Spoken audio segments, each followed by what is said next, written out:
Queremos aprovechar nuestro episodio para, primero que todo, agradecer a toda la gente que nos está apoyando en Patreon y en las diferentes donaciones, porque ellos hacen posible este proyecto, ellos garantizan la continuidad de esto, los patrocinadores y toda la gente que nos está apoyando en Patreon y en donaciones. Queremos agradecer a todas las personas que nos escriben en redes sociales, que están permanentemente pendientes, que nos comentan, que nos cuentan. Queremos agradecer a la comunidad que está con nosotros, que nos apoya y que nos hace uno de los podcasts más reconocidos en este momento. A toda esta gente tan bacana, que nos está botando tan buena onda, que nos está impulsando a seguir adelante y a seguirles contando historias. Muchas gracias.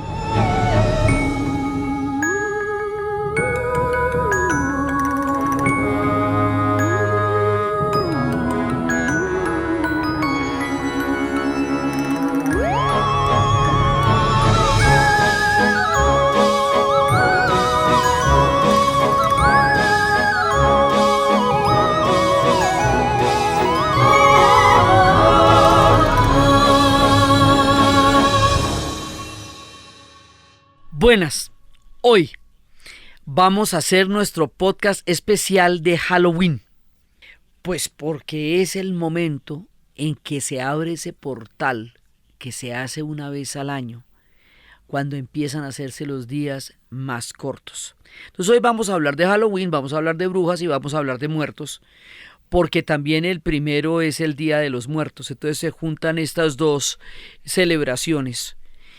Como el Halloween es del hemisferio norte, digamos como festividad, entonces vamos a contar un poco los orígenes del Halloween y vamos a contar el tema de las persecuciones de brujas en Europa y en América y en todo lo que tiene que ver con el hemisferio norte, porque ese es el origen de la fiesta de Halloween.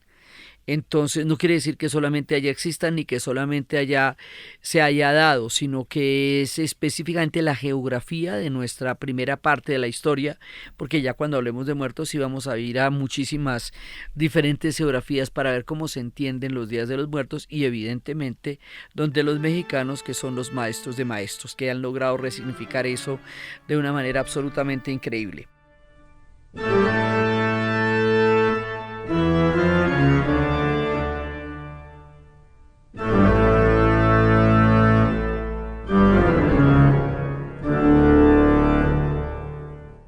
Entonces resulta que en el hemisferio norte, el 31 como tal, la noche del 31, que es la víspera del día de la misa de difuntos, es la noche en que los muertos visitan a los familiares que están vivos y se crea una atmósfera y una cantidad de espíritus. Eso es como un portal, porque hay una cantidad de espíritus que están vagando. Por ejemplo, los goblins aprovechan la última oportunidad antes de que queden aletargados todo el invierno y van a cometer toda clase de fechorías y de maldades contra los humanos.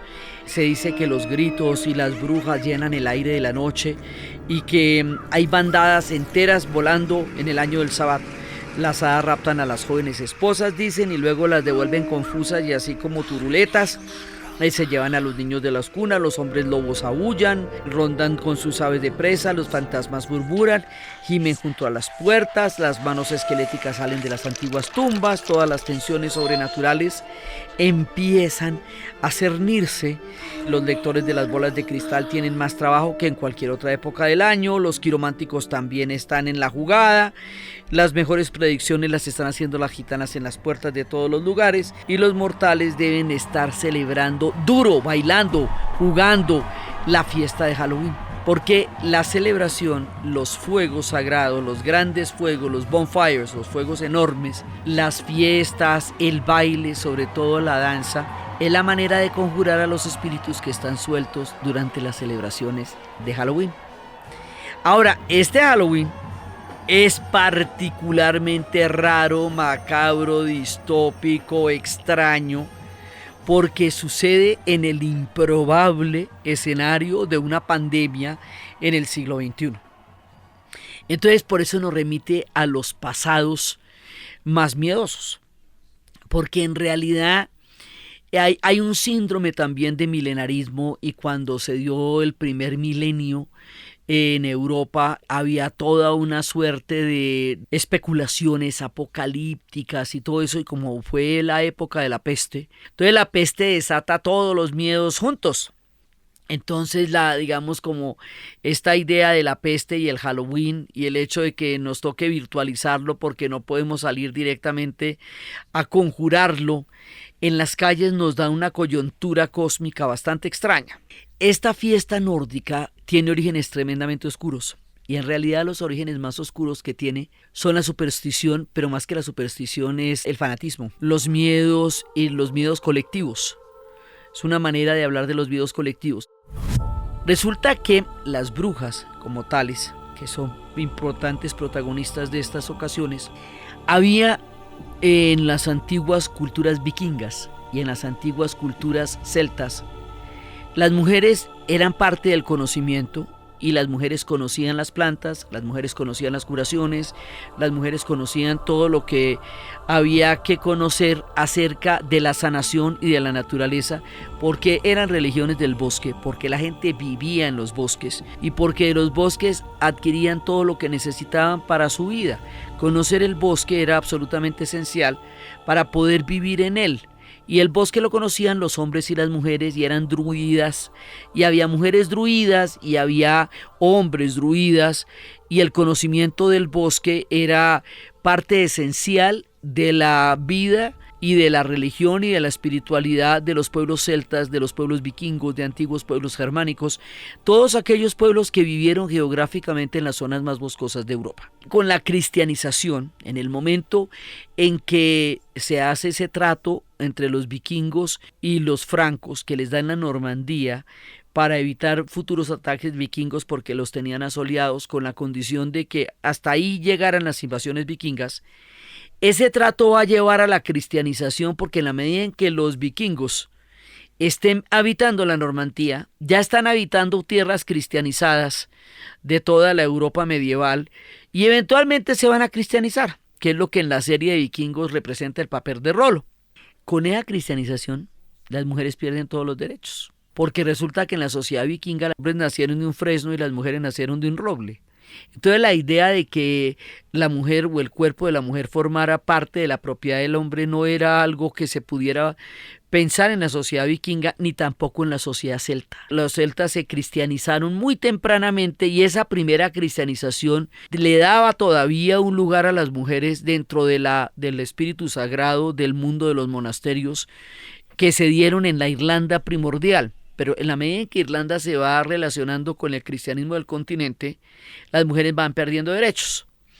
En esta pérdida de derechos de las mujeres, el conocimiento que ancestralmente tenían del bosque pasa a ser un conocimiento de lo oculto y pasa a ser un conocimiento de lo prohibido. La palabra witch viene del inglés wit, y wit es astucia, conocimiento, es rapidez mental. The witches. Entonces resulta que esto en realidad fue una reclasificación de mujeres de otras culturas y de otras civilizaciones que dentro de la estructura del cristianismo medieval van a ser vistas como brujas. Más adelante, cuando venga la Reforma, tanto los católicos como los protestantes van a continuar con esta idea de sacar a las mujeres del conocimiento y de juzgarlas por el saber que tengan de las plantas medicinales. Entonces hay un tema ahí, y la modernidad tampoco va a ayudar, porque la modernidad, cuando ya la medicina, digamos, se estandarice y se vuelva metódica y todo eso, también va a sacar a las mujeres del conocimiento de la medicina y de la clínica y de la médica, y luego los médicos van a tomar todo ese lugar. O sea que a partir del año 1000 en que empieza esto, por ahí hasta los 70s del siglo XX, cuando vienen las primeras oleadas de una revisión histórica de la condición de la mujer y el conocimiento, la ciencia o el bosque, todo ese tiempo hubo como esa idea de que ese conocimiento era un conocimiento oculto y era un conocimiento prohibido. Esto desde el punto de vista de la cultura. Desde el punto de vista del universo que se crea ahí, entonces se empieza a hablar de brujas blancas y brujas negras. Entonces las brujas blancas son las que se alían a espíritus benéficos o a difuntos que han sido buenos y las que hacen que las cosechas funcionen o que las mujeres queden embarazadas, digamos, benefician, ¿sí? Benefician a la comunidad. Las brujas negras se dice que son las que hacen un pacto con Satán y lo que hacen es llevarle su alma a Satán. Entonces ahí nos vamos a meter con otro tema muy complejo, que es el papel del demonio en la Edad Media. Toda la Edad Media queda organizada en contra del demonio, porque uno de los fenómenos más comunes de las sociedades humanas es encontrar un enemigo, un objeto de sus miedos. Alguien a quien representarle todos los miedos que una sociedad tenga, de alguna manera tranquiliza la psiquis el encontrar a alguien a quien señalar y decir es responsable de todos los males del mundo. El demonio en la Edad Media era el protagonista de todo. Pero el demonio ahí, solito, parado con el par de cuernos y la cole cabro, pues ahí que no, al demonio había que montarle una película, una burocracia, una corte, un poco de combo, unos sacrificios, unos rituales, unas historias. Entonces, todo eso se fue acomodando en la imaginería popular. Y todo eso se fue pasando de voz a voz y se fue volviendo una manera de interpretar el mundo. También coincide el tiempo con que empieza el celibato. Y dentro del celibato, las mujeres se vuelven la tentación frente a los clérigos que han jurado castidad de por vida. Entonces la mujer pasa a ser, o sea, el problema no es el deseo del hombre, sino que la mujer sea objeto de ese deseo. ¿Cuáles son los enemigos del hombre, del mundo, el demonio y la carne? Entonces imagínate la carne que viene siendo, pues aquí las suscritas, ¿por qué? Entonces resulta que ahí se van juntando una serie de elementos que van creando un universo sumamente adverso contra las mujeres y específicamente contra las mujeres que tenían conocimientos de las plantas. Entonces, la idea de las brujas es una mezcla de todo esto. Y por supuesto, no hay que creer en brujas, pero que las hay, las hay. O sea, también hay toda clase de conocimientos, hay mundos esotéricos y hay mundos del oculto también. Entonces es un fenómeno cultural ampliado lo que hace que se identifique a las mujeres con la brujería y eso uno lo ve desde Vikingos, pasando por Luna Negra, pasando por Outlander, donde Claire es una mujer del futuro, pero por ahí de paso se encuentra con una bruja y hay un momento en que cuando le pregunta a Jamie, oye Claire, ¿tú eres una bruja? Y ella le explica que no, que es una mujer del futuro y dice, ay, qué complicación, Claire, hubiera sido mucho más fácil que fueras una bruja. Entonces esto que vengas del futuro sí me confunde más. El asunto es que social y políticamente hablando, se forma una cacería contra las brujas, una cosa terrible. Y esto, digamos, sería una anécdota si no hubiera costado tantas vidas y si no hubiera sido una cosa tan terrible, y particularmente en Escocia.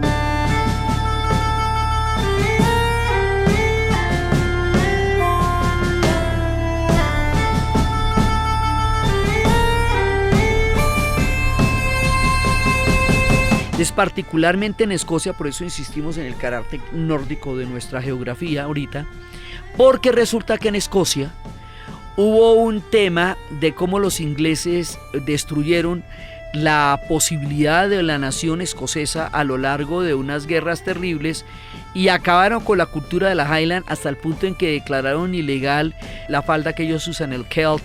Les tocó huir a todas partes, al Caribe.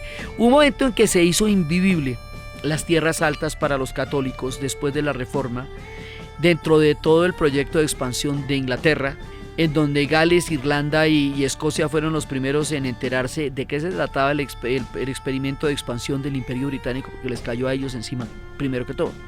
Entonces, en ese momento, hay un rey, que es Jacobo, que es católico, y que es el que habría de llegar a restaurar el orden antiguo de la Highland, otra vez cuando las tierras altas, Highland, estaban siendo realmente atacadas por los ingleses en plena guerra contra los ingleses.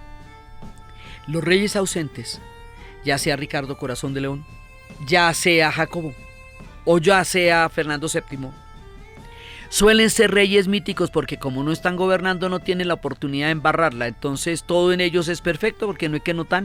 Entonces hay toda una rebelión que se llamaban los jacobitas, en torno al retorno de la figura de Jacobo, Jacobite. Y resulta que entre la superstición de la época dicen que 2 brujas habían creado una tormenta que había impedido que Jacobo regresara a Escocia a ocupar el lugar del trono que restaurara el predominio y la autonomía de la cultura de las tierras altas. Entonces ahí empieza la persecución de brujas y se vuelve una causa política nacional. Queda en la mitad de la causa política nacional y de la rebelión y de la autonomía de los escoceses la figura de un par de brujas. Y diga usted que no ve que no existía el sistema probatorio. O sea, lo que usted dijera, eso era, porque no había cómo probarlo. Sí, los sistemas probatorios eran que les picaran la lengua y no les sangraran, o que las metieran en un lago y flotaran, o bueno, vete tú a saber cuánta cosa. Entonces esto se vuelve muy grave. Yo tuve la oportunidad de ver un museo de brujas en Escocia. Es de las cosas más macabras que uno se puede imaginar, porque se parte de la base de que la mujer pertenece al hombre, y si una mujer era bruja, era porque el hombre lo ha permitido. Si una mujer, el hombre sospechaba que la mujer estaba diciendo mentiras, le podía poner una máscara de hierro en la cara de castigo. Los castigos físicos formaban parte de la sociedad como una manera de aconductar a las mujeres. ¿Por qué había necesidad de aconductar a las mujeres? Porque la idea es que hay un solo orden que va a gobernar el mundo y es el orden de los hombres. Las mujeres, en tanto emotivas, en tanto intuitivas, en tanto poseedoras de otros tipos de saberes y conocimientos, se volvían un orden amenazante que había que reglamentar. Y eso pasa por todo. Entonces resulta que en ese museo de Escocia, por ejemplo, decían que si una mujer la echaban en un lago y flotaba por las faldas, porque cámaras de aire que se formaran en esos vestidos, entonces ella era considerada bruja, la sacaban y la quemaban junto con el esposo, porque el esposo había permitido en algún punto de la relación que ella se volviera bruja. Entonces les ponían pesas de plomo en los vestidos para que se hundieran y fuera un solo dolor, porque si donde salgan vivas de ahí, eso la cosa se vuelve más tenaz. Entonces ahí empieza a haber una persecución al bosque, a los embrujos, empieza a haber una persecución muy grande que, como les digo, continuará desde el punto de vista de la reforma con la Inquisición. Y con la Inquisición era que usted ponía un sobrecito que decía fulanita de tal es bruja porque la vi en el cementerio la otra noche. Usted no tenía que decir nada más. Las quejas ante la Inquisición eran anónimas. Se ponían en una urna que había a la salida del Palacio de la Inquisición, esto en el caso de Cartagena, pero básicamente la estructura era la misma. Muchas veces estaba relacionado con mujeres que tenían gran fortuna y se trataba de desposeerlas de la fortuna, porque lo primero que hacía la iglesia era expropiar los bienes de aquellas o aquellos que fueran acusados de ser parte de la brujería. Digamos esto para decirlo en el lado católico. En el lado protestante la cosa fue de furor maníaco. Y eso empezaron a perseguir mujeres en todas partes. En Escocia fue particularmente terrible, pero también lo fue en Inglaterra y lo fue en todo el medioevo. Y luego, cuando esos ingleses y escoceses van a llegar al Nuevo Mundo, van a traer esos pánicos. Y este va a ser el caso en el estado de Massachusetts, en una ciudad que se llama Salem, en donde se habló de unas niñas que afirman haber tenido un contacto con el demonio en el bosque, y eso desató una histeria colectiva en la que terminaron muriendo 13 personas ejecutadas. Y después no se pudo comprobar absolutamente nada, pero dejó la estela de las brujas de Salem. Hoy por hoy en Salem el Halloween se celebra con todos los hierros, se celebra durante un mes completo, llegan buses de todas partes, la gente se baja, hay toda clase de ritos, hay representaciones de rituales de brujas, y a la gente en una taberna le pueden decir ¿quiere hacer de bruja esta noche? Y entonces usted se va de turista y termina haciendo por allá papeles de teatro.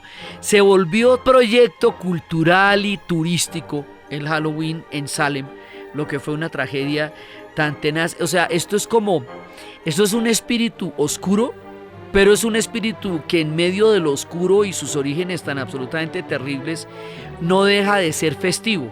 es darky festivo, poco como el cine de Tim Burton, que el cine de Tim Burton no deja de ser tierno, pero tierno macabro, como El extraño mundo de Jack, o como Beetlejuice, o como El cadáver de la novia, una historia de amor bien avenida entre un tipo y una muerta. Entonces, con el tiempo, en Estados Unidos se fue transformando en una fiesta para los niños y en una fiesta para dar dulces, y los dulces es una manera de hacer un intercambio. Trick or treat es una manera de decir, hacemos un trato en que me das un dulce o yo te hago alguna broma pesada. Entonces el Halloween va llevando los disfraces y se va cubriendo de símbolos como por ejemplo las calabazas, que es en el espíritu del bosque, figura como un hombre peludo con 4 cuernos de un ciervo que cabalga en el gran parque de Windsor, en las proximidades del castillo, y las historias dicen que él va apareciendo con las criaturas de las tinieblas y que él aparece entre las calabazas. Y entonces las calabazas empiezan a significar una serie de espíritus y de formas de entender todo lo que significa el Halloween, que también invita a los hombres lobos.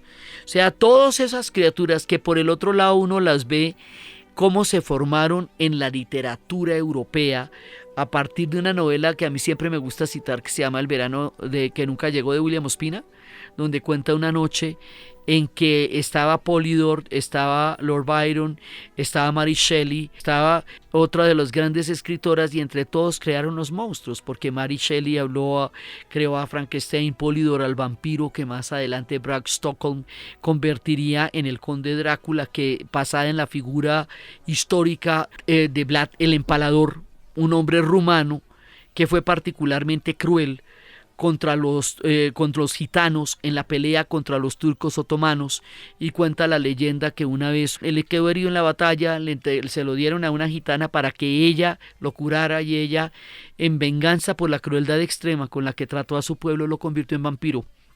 Entonces esa es otra de las leyendas de Vlad el Empalador que uno ve en Rumania, más en Timișoara realmente que en el castillo de Drácula. Cuando va al castillo de Drácula es más la imaginería popular que lo que uno ve en la realidad ahora, pero hay toda una parafernalia alrededor.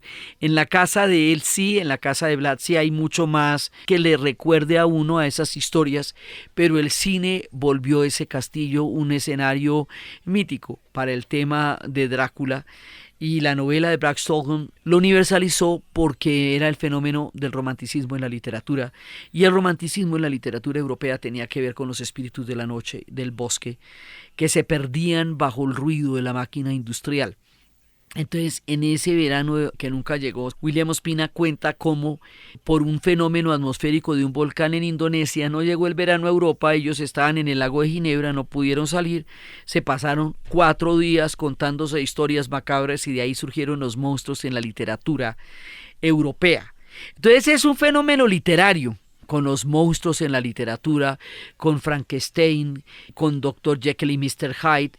Es un fenómeno político, con las brujas, en el caso de la Escocia. Es un fenómeno cultural, con todo lo que significa la cacería de brujas. Es un fenómeno ocultista, con lo que tiene que ver con los tratados de aquello esotérico y oculto. Eso, digamos, es una complejidad de fenómenos lo que significa las brujerías y el Halloween.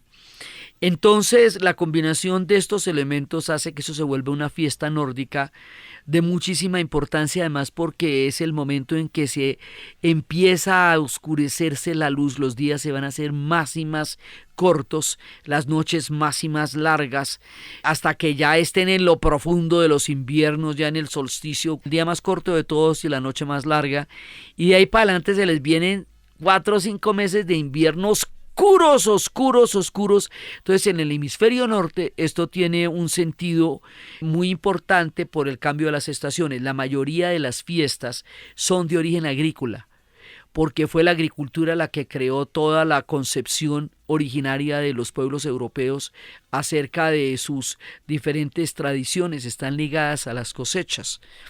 Entonces, esta tradición nos va a llegar a nosotros por la influencia de las culturas nórdicas en la nuestra, y es divertida, es su doble espíritu macabro, oscuro y a la vez festivo.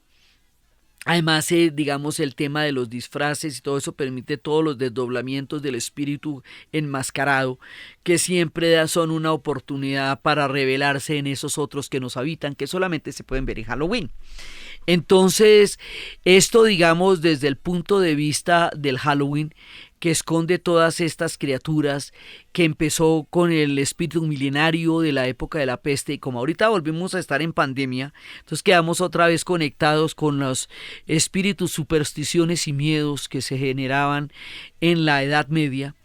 Y la cacería de brujas también quedó, políticamente hablando, como una invención contra alguien cuya culpabilidad quiere asegurarse o quiere construirse. Entonces, cuando empiezan a demonizar a alguien, entonces se dice que hay una cacería de brujas, porque en la época en que se hizo el macartismo, una persecución ciega, fanática y terrible contra todo lo que se consideraba que fuera comunista en los Estados Unidos después de la Guerra de Corea, protagonizada por un senador McCarthy, que le dio por perseguir hasta su sombra, persiguió a Hollywood, a los maestros, hasta Lorenzo y Pepita por una burla del mito americano, y bueno, ni qué decir a Robin Hood. Este personaje siniestro protagonizó una de las persecuciones políticas contra el pensamiento y la libre opinión más terribles que ha habido en los Estados Unidos. Entonces, Arthur Miller, para escenificar lo que estaba haciendo el macartismo, escribió una obra de teatro que se llama Las Brujas de Salem,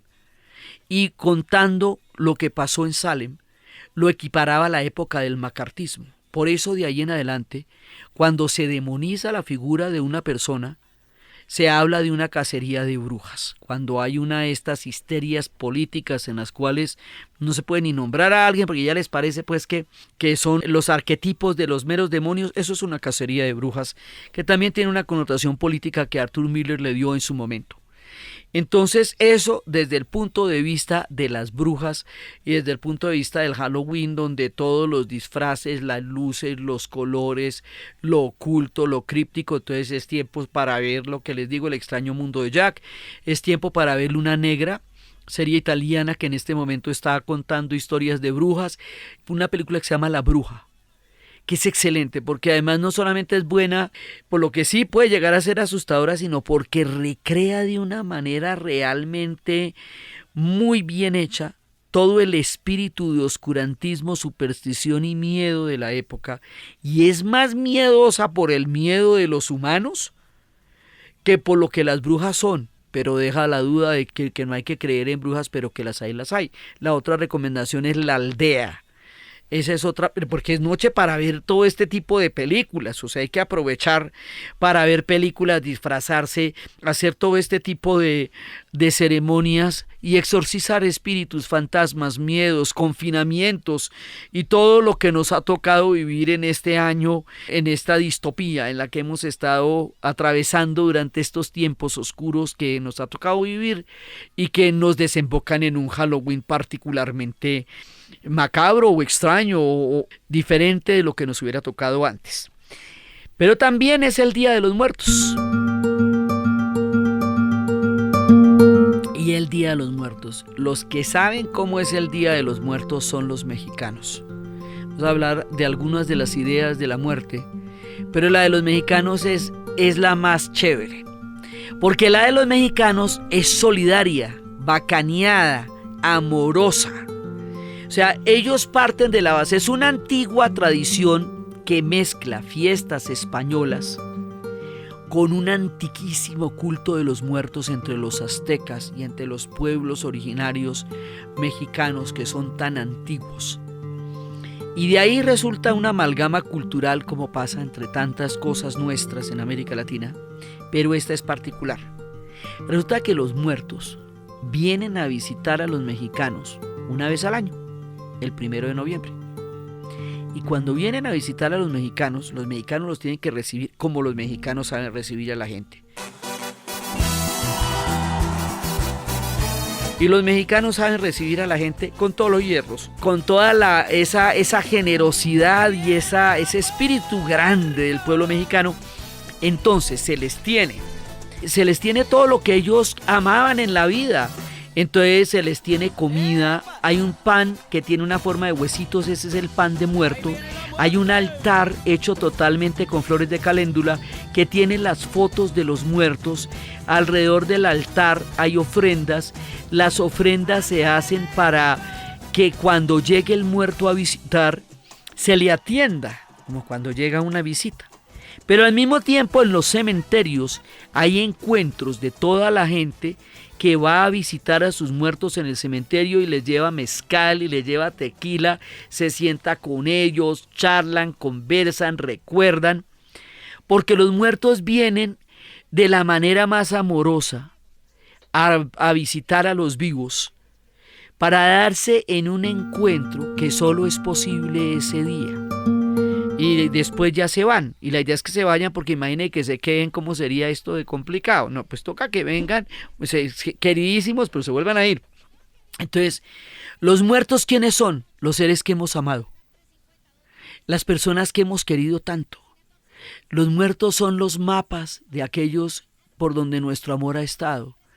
En 100 años de soledad se decía que Melquiades no podía llegar a Macondo porque aún no había muerto nadie. Solamente hasta cuando Gerineldo Márquez murió pudo llegar Melquiades a Macondo porque no estaba en el mapa de los muertos porque nadie había muerto en Macondo.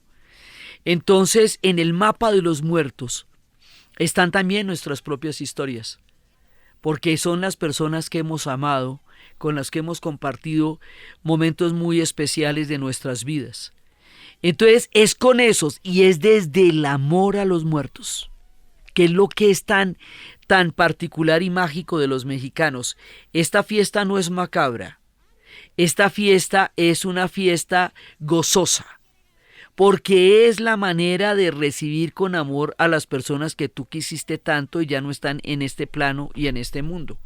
Eso se va a representar a través de las calaveras, que van a ser estas calaveras de dulce que son las calacas.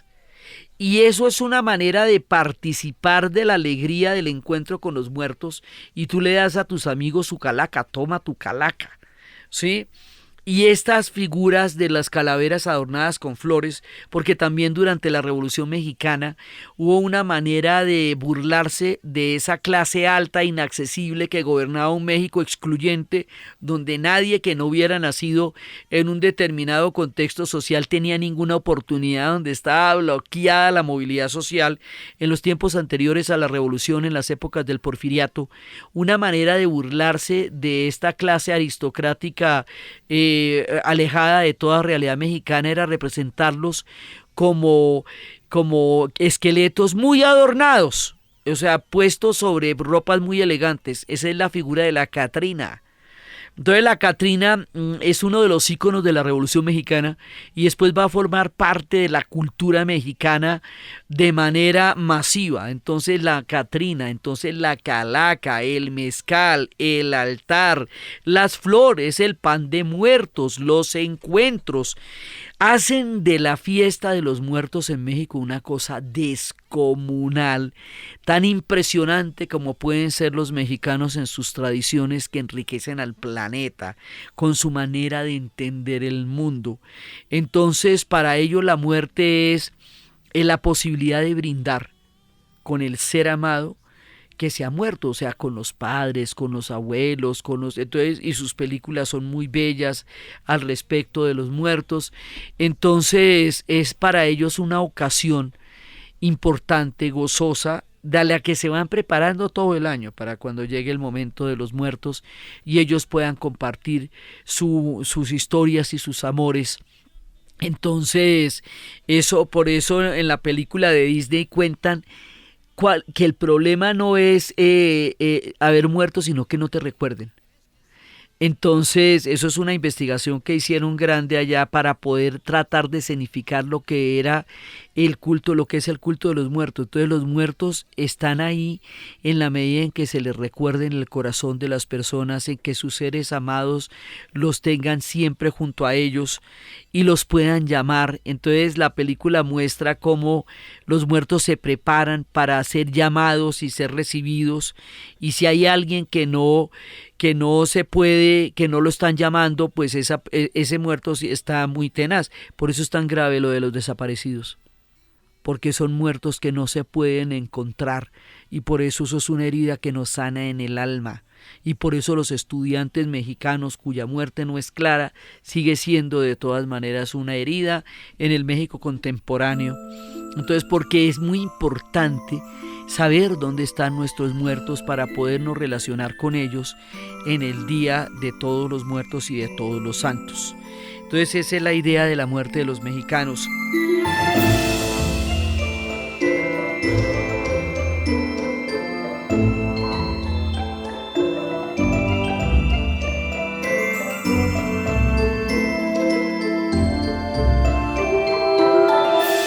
La idea de la muerte en las diferentes culturas, vamos a ver algunas.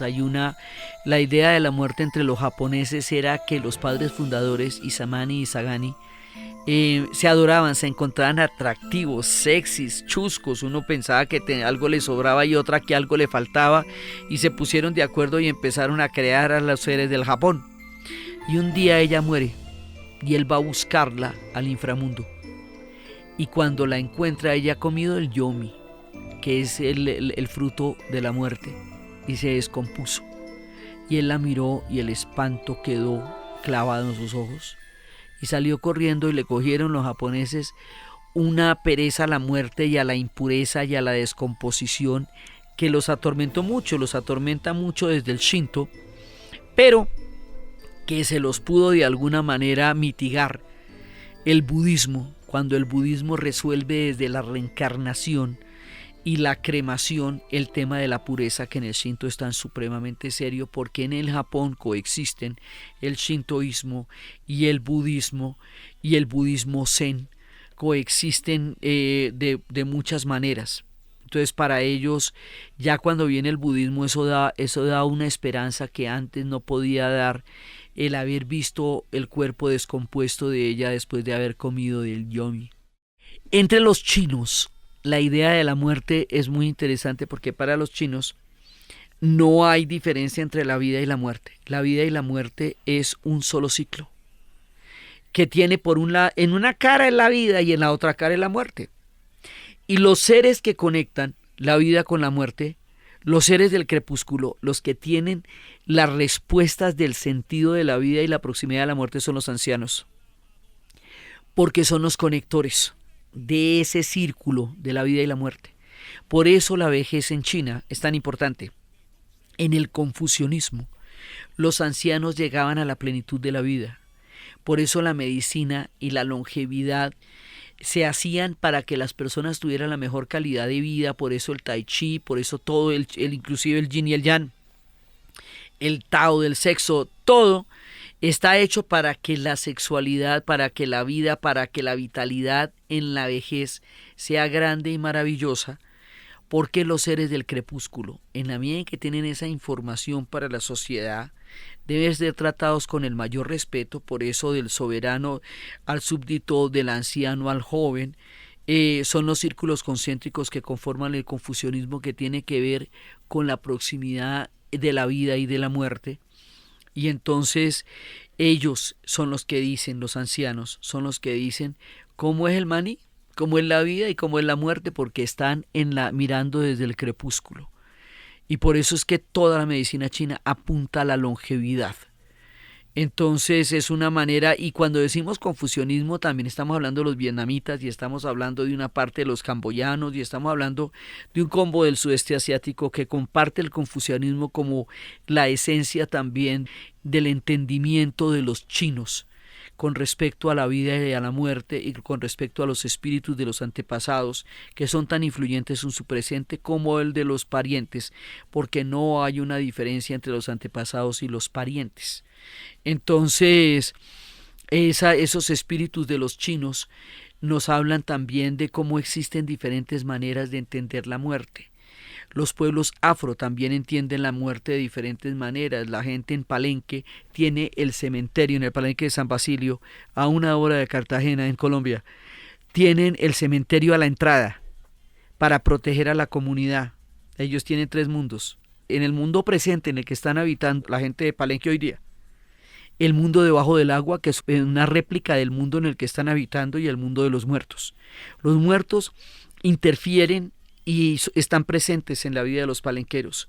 Si una persona está enferma y sueña con parientes que le dan alimento, se va a curar, pero si la persona sueña que le están dando comida, que le están dando medicinas, si le están dando medicinas se va a curar, pero si le están dando alimento no se va a curar. O sea, interfieren, opinan, crean y forman parte de la sociedad de los palenqueros. Por eso el cementerio está a la entrada, porque el cementerio es la protección. Entonces, en el mundo maya nos contaban una vez de una epidemia de cólera en Guatemala, y la comunidad maya no ejercía las precauciones y los protocolos para mitigar la epidemia. Lo único que pedían era una pared para el cementerio.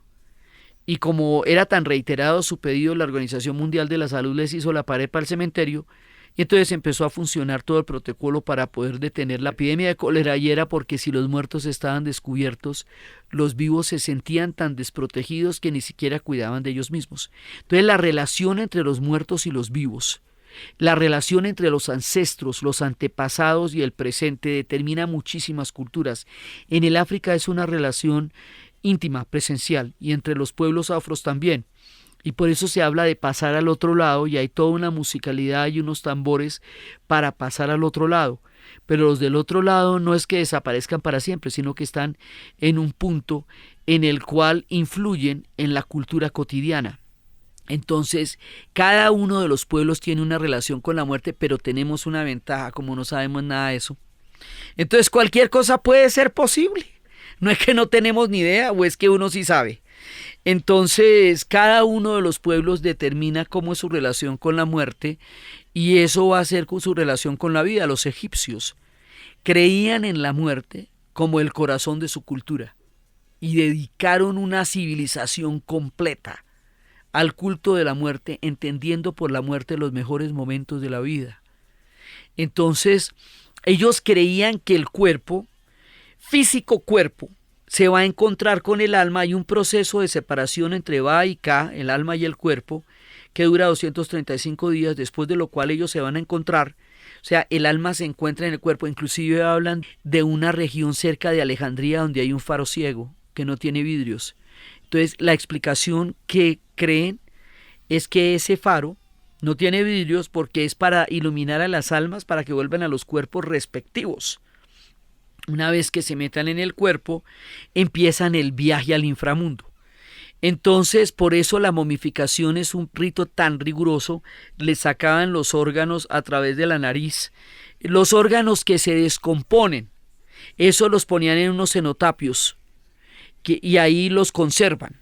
Esto está escrito en una novela, en el libro de los muertos, por supuesto, y en una novela de Vika Baltari que se llama Senoel egipcio. Hay una parte donde cuentan la casa de los muertos y describen los rituales, y resulta que lo que ellos disecan, o lo que ellos sacan del cuerpo, es lo que el chacal se come.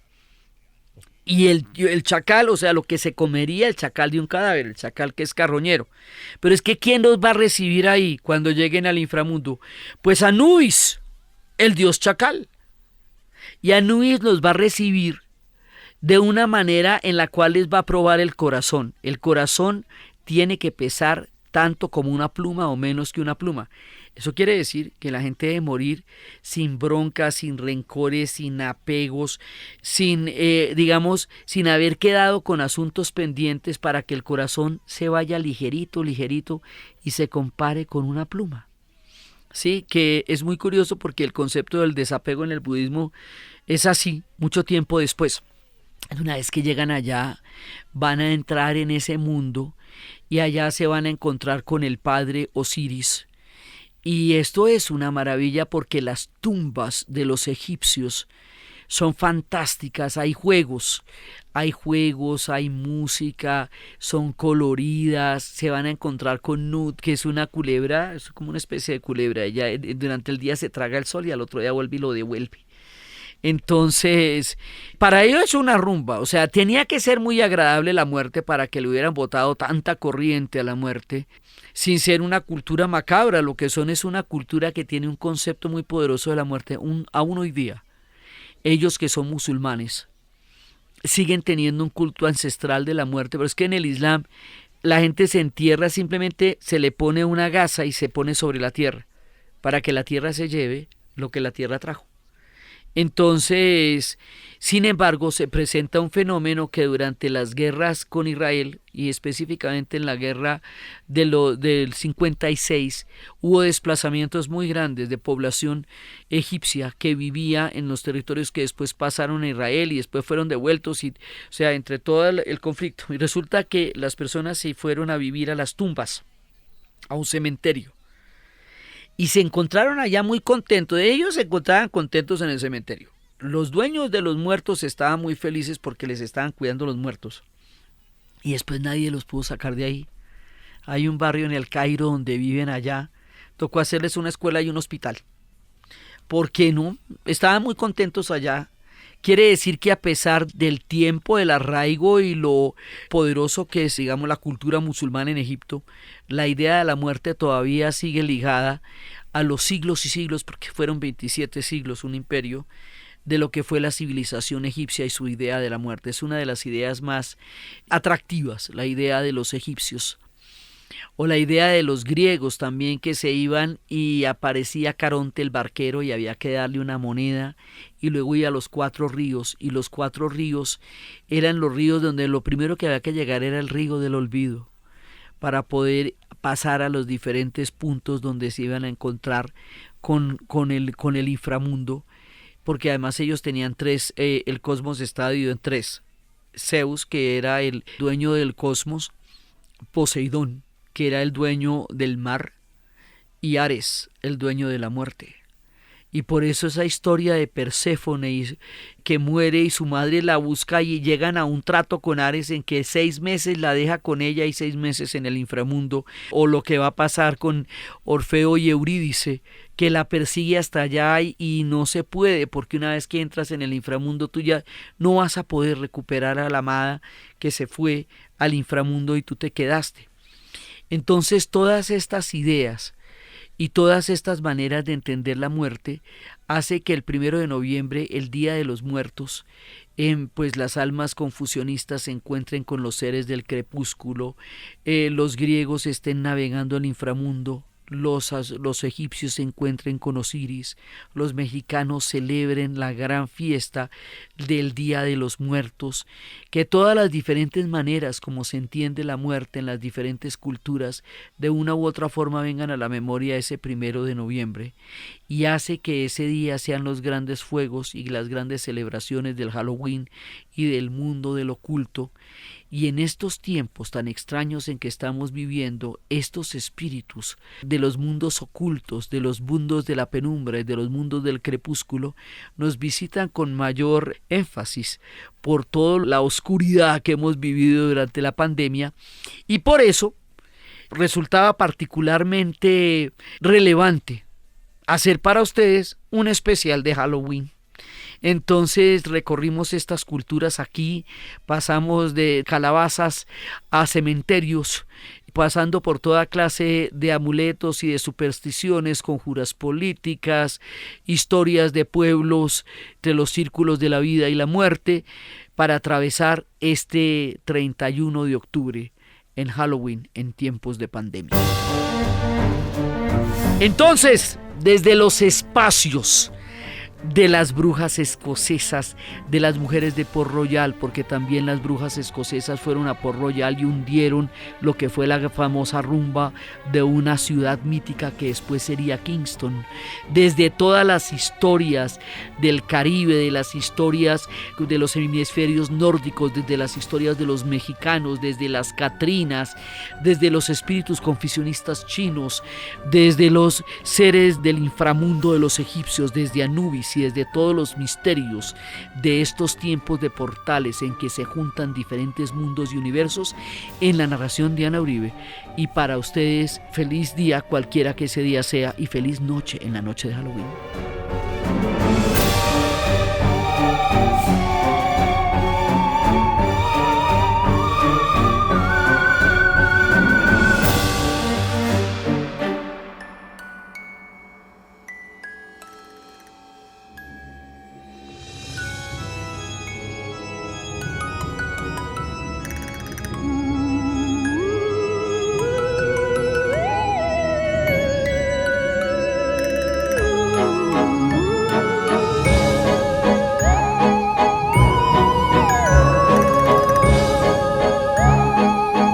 Quiero recordarles que en la página dianauribe.fm pueden encontrar las notas y la playlist de las canciones que mencionamos durante el episodio, para que la escuchen, para que la disfruten, para que se la oigan. Este podcast fue posible gracias al equipo de la Casa de la Historia: Diana Suárez, Milena Beltrán, Daniel Moreno. Fue grabado en Los Gatos Estudio, editado y musicalizado por Eduardo Corredor Fonseca de Rueda Sonido, y siempre con la ayuda fuerte y poderosa de Santiago Espinosa Uribe y Laura Rojas Aponte del podcast Cosas de Internet, y la musicalización de Eduardo Corredor Fonseca.